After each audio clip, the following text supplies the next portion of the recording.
tengah-tengah kita lebih utama dari segala sesuatu. Jangan menjadi batu sandungan. Karena itu apabila makanan menjadi batu sandungan bagi saudaraku, aku untuk selama-lamanya tidak akan mau makan daging lagi, supaya aku jangan menjadi batu sandungan bagi saudaraku.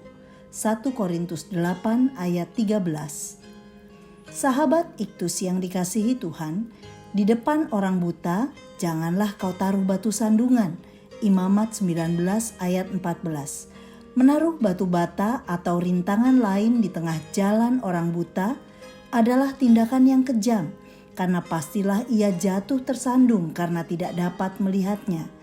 Jika kita adalah orang yang dapat melihat, seharusnya kita menolong orang buta itu untuk melewati jalan-jalannya tanpa tersandung dan bukan menaruh batu sandungan baginya. Jemaat di Korintus diperhadapkan dengan praktik memakan daging yang telah dipersembahkan kepada patung berhala. Untuk sebagian jemaat, mereka merasa bebas melakukan hal tersebut, tetapi sebagian lagi tidak.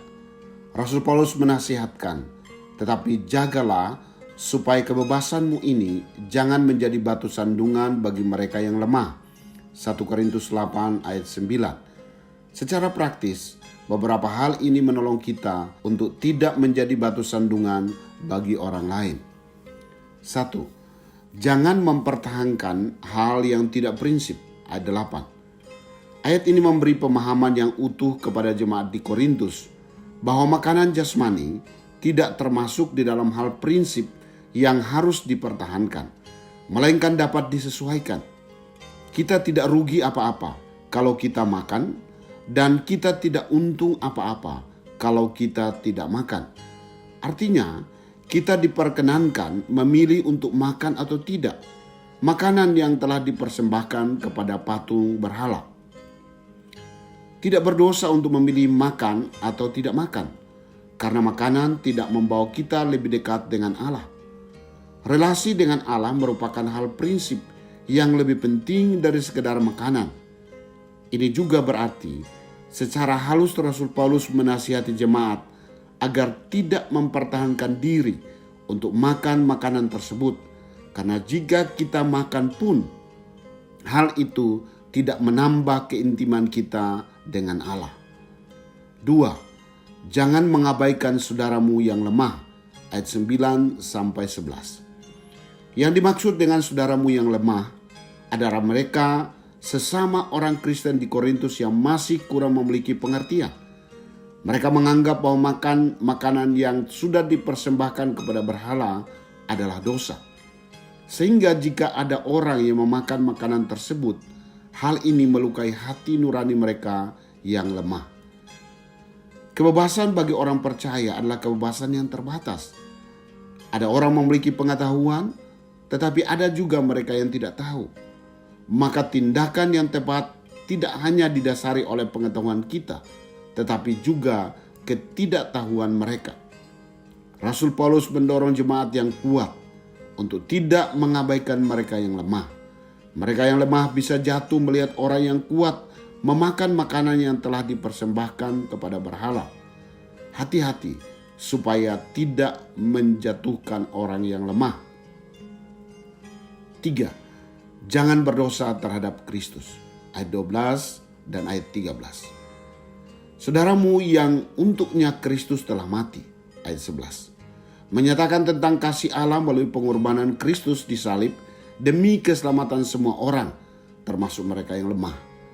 Bahwa kasih Tuhan merindukan pertobatan dan pertumbuhan rohani jemaatnya. Namun ternyata tindakan yang kuat dapat menjadi penghalang bagi yang lemah untuk mengenal Kristus. Dalam ayat 12 Rasul Paulus menyatakan bahwa sikap melukai hati nurani mereka yang lemah pada hakikatnya telah berdosa terhadap Kristus. Karena itu Rasul Paulus bertekad bahwa jika makanan telah menjadi batu sandungan bagi jemaat yang lemah, maka ia tidak mau makan daging lagi untuk selama-lamanya. Tujuannya adalah agar tidak menutup jalan keselamatan bagi mereka yang lemah. Sahabat Iktus, jangan menjadi batu sandungan bagi mereka yang lemah dengan cara tidak mempertahankan segala sesuatu yang bukan prinsip. Kita harus belajar untuk menjadi fleksibel terhadap hal yang praktis, namun tetap tidak kompromi untuk hal-hal yang prinsip. Menaruh kasih kepada yang lemah lebih tinggi daripada kepentingan saya sendiri harus menjadi tekad kita. Saya tidak mau menjadi batu sandungan bagi saudara-saudara saya dengan melakukan tindakan bodoh yang akhirnya membuat mereka menutup diri terhadap keselamatan yang telah tersedia di dalam Kristus. Saya menyadari bahwa jika saya menjadi batu sandungan untuk seorang dapat mengalami pertobatan sejati, maka saya telah berdosa terhadap Kristus. Sahabat Iktus yang dikasihi Tuhan, apakah saya dapat membedakan hal prinsip dan praktis sehingga saya tidak menjadi batu sandungan karena mempertahankan yang tidak penting? Apakah saya fokus kepada yang lemah lebih dari kepentingan saya sendiri demi keselamatan mereka? Adakah tindakan saya yang membuat orang tersandung dan tidak sedia percaya kepada Kristus? Tuhan Yesus, saya tidak mau menjadi batu sandungan bagi orang lain. Berikan kepekaan kepada saya ya Tuhan, agar tidak melakukan tindakan yang salah, yang dapat membuat orang lain menutup diri terhadap kabar keselamatan di dalam Engkau. Saya ingin menjadi berkat bagi bangsa ini, bahkan dunia ini, dan pertama-tama melalui kesaksian hidup saya yang berkenan kepada Allah. Amin. Jika belum dapat melakukan sesuatu bagi mereka yang lemah, setidaknya janganlah menjadi batu sandungan. Kristus ada di tengah-tengah kita, lebih utama dari segala sesuatu. Kristuslah yang harus ku beritakan